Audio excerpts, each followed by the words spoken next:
Ronaldo is back, wildcards are flying everywhere, international break, chaos all over the place.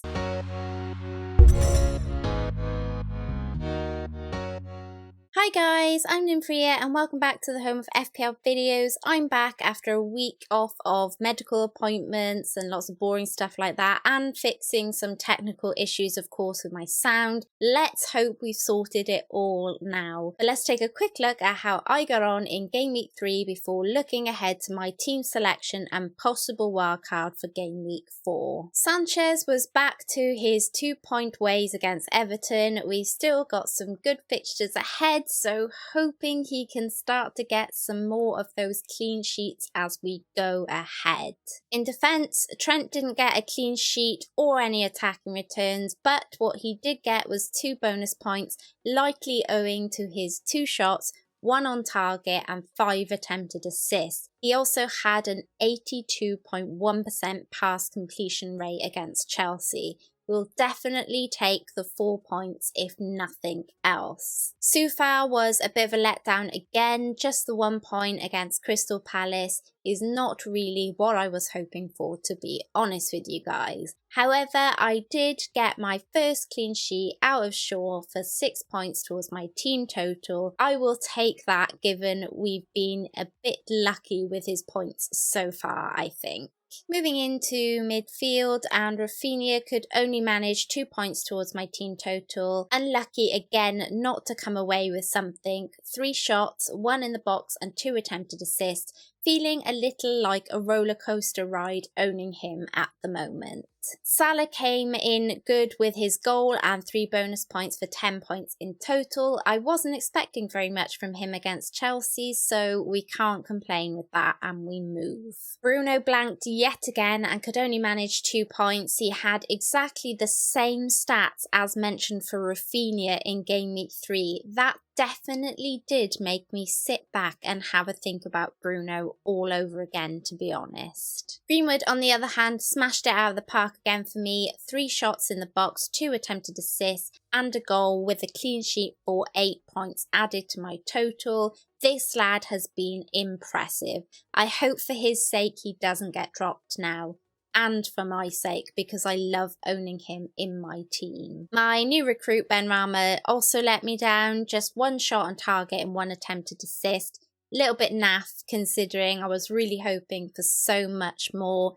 This one hurt not only because I was expecting him to just smash it out the park like he had done in previous weeks, but because it also meant I used my 2 free transfers up, now leaving me with a bit of a predicament this week. But also it meant that I switched Tony out, who of course chose Game Week 3 to open his Premier League scoring account. So cheers for that, Tony. I mean, it was always going to happen, wasn't it? It was written in the stars. We all knew the second I sold him, he'd end up scoring. And he did. Moving on to my forwards, Ingsy did grab an assist for 4 points. The guy just keeps pulling points out of the bag, doesn't he? Like, you think he's never going to score or get an assist, and then there he is. I mean, it almost feels criminal selling him even though he has tough fixtures. But you know, there are some big premiums in the game now, and unfortunately Ingsy being around the 8 million mark is making a lot of people think about whether or not to keep him. And lastly, talking of pulling points out of the bag, my captain Antonio did just that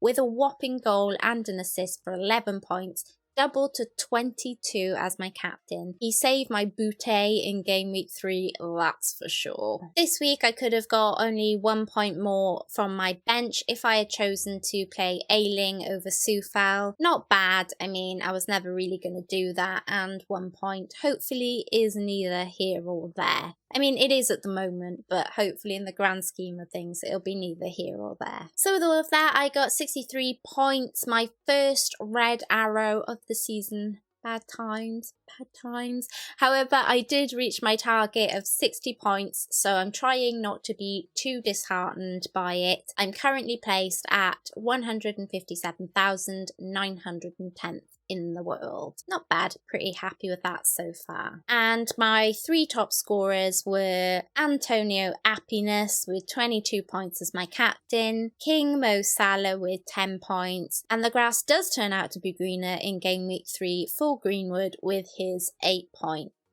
Moving on to Game Week 4, and this is how I'm currently lining up. I already did one move of Simicast to Livramento because I knew Simicast was likely to drop, and with Ings and Bruno having already dropped, I was starting to get a little bit nervy on future moves and being priced out of them. So I knew that it was going to lock me in to at least a -8 if I wanted to get Ronaldo in, or even a wildcard, but I just kind of had to do it in terms of pricing. On paper, I still really like this team, but Ronaldo is here and he causes a whole level of fear that I cannot quite ignore at the moment.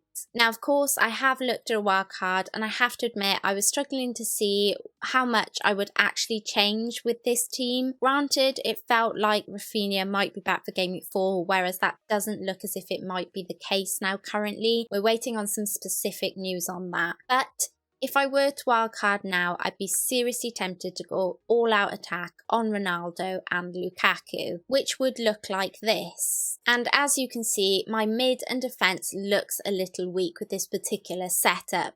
The only way I see this working out is if I were to drop Antonio, which I don't really want to do at the moment. He's such good price and value for his form. I don't really want to lose him at the moment and go 2 up top of Ronaldo and Lukaku. Now, with some iffy news on Lukaku potentially having an injury too, that sways me away from the all-out attack, if I'm honest. It also sees me potentially leaning back towards that -8 that I was considering when I sold Simicast for Livramento. I'm waiting for news on Jota because obviously if Firmino is out, then that really does seal Jota as a really great option going forward. But this does involve me selling Bruno and Ings for Ronaldo and one of Jota or Torres. That would look a little like this. I absolutely hate losing Bruno, and I hate it even more that it's for a -8. But with the uncertainty around Calvert-Lewin and Lukaku's injury, Bamford against Liverpool, and with some uncertainty around Jimenez's form, that whole wildcard situation thing seems a bit up in the air for me. So that would pull me back to Ronaldo being my Ings replacement, and I'm happy to kind of go for that with the hit in order to get more information on some of my other players like Greenwood, for instance, and see what happens with Benrahma and Antonio when Europa kicks in. Now, that said, taking the -8 means I have Greenwood and Jota or Torres who are rotation risks, which is not ideal. It also means that I likely have to play Livramento or Ayling if Rafinha isn't back in time for Game Week 4, which is looking more and more likely. I am not adverse to hitting my wildcard last minute. I must put that out there, and I must stress that it is still a potential option for me. If we hear that Rafinha is going to be out for longer than Game Week 5, or should something unexpected crop up, but I'll need to be reserved with it, as temptation could see me selling the likes of Shaw and Greenwood ahead of a plum fixture against Newcastle, something that so far has put me off using the wildcard. And if I am going to be reserved with the wildcard, is it really worth using it? In other words, I'm really trying very, very, very, very, very hard not to activate it. I think I'll only end up activating it if I feel trapped into a -12, because whilst I really didn't want to do a -4, I really, really don't want to do a -8, but it's looking more and more likely. I definitely don't want to do a -12. So I think that's when the wildcard had come into play for me, and I'm happy to use it last minute. I have a very good idea of what the team will look like. I've made a couple of drafts, so if I have to activate it last minute, I will do, but I think it's very unlikely it'll look like the all-out attack team that is involving Ronaldo and Lukaku, although should they both get cleared and I could find a way to covering Rafinha or even replacing Rafinha and feel comfortable with that team, then it could still be back on the cards. However, I think it's more likely that I'll play it safe if I wildcard and probably go for 1 premium at the top. Apologies, that doesn't really help you guys know exactly what's nailed on. What's on screen now is likely to be my moves for this week. It is like my top priority moves, and it's likely what I'll end up on, barring any major developments. However, as we all know, this international break has already been pretty bonkers and things are cropping up all of the time. So based on that, I don't want to say to you guys, I'm definitely not wildcarding, because I can't guarantee that last minute I won't decide to actually hit the button. So you'll just have to tune in next week to find out if I actually went ahead with it or not. Cheeky little plug there, I know. Captaincy is on Bruno at the moment. If I hear Ronaldo is starting and I get him in as the team is now, I won't be able to look past him as a captaincy option. Salah, of course, isn't a terrible shout this week. I just love the fun of Ronaldo's first game back in the Premier League as the main captaincy pick this game week.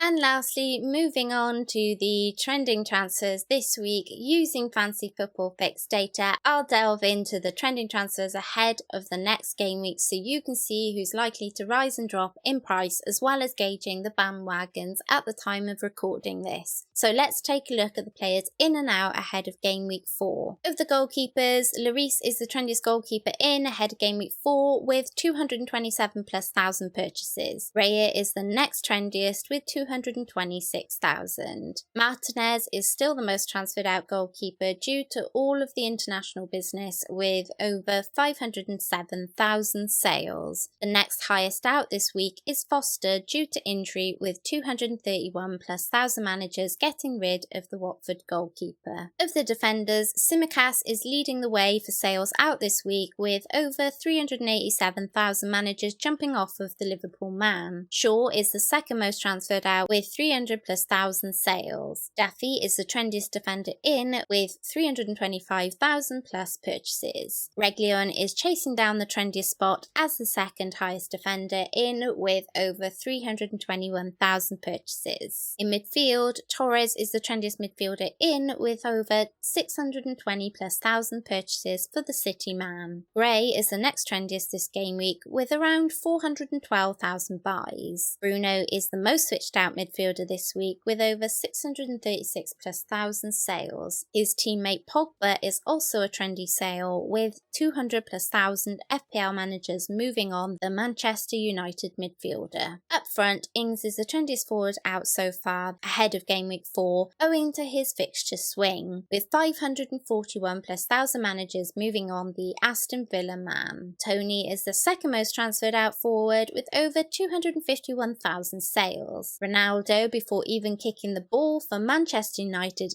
is by far the trendiest forward in this week with over 1 million buys already. However, he is currently locked in price, so do not panic. For the moment, he cannot go up in price. What it does do is show how highly owned Ronaldo is going to be in the game if current data is anything to go by. Antonio is the second trendiest forward bought ahead of Game Week 4 based on form with over 599,000 purchases. All of this was correct at the time of recording on Monday evening. And that's it, you guys. Thanks for watching. Please check out my sponsors of this video, fancyfootballfix.com.